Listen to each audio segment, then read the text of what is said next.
จ้าสบายดีมื้อนี้ข้าพเจ้าสิทาชมวิวสอง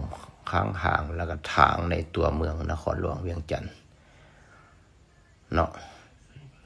ตอนนี้ก็อากาศก็บ่ร้อนปานใดก็บดๆอยู่สิหาขี่รถเลาะเบิ่งนำกันพี่น้องรถก็หลายเด้ตอนนี้เวลา1 โมงปลายแล้วเนาะ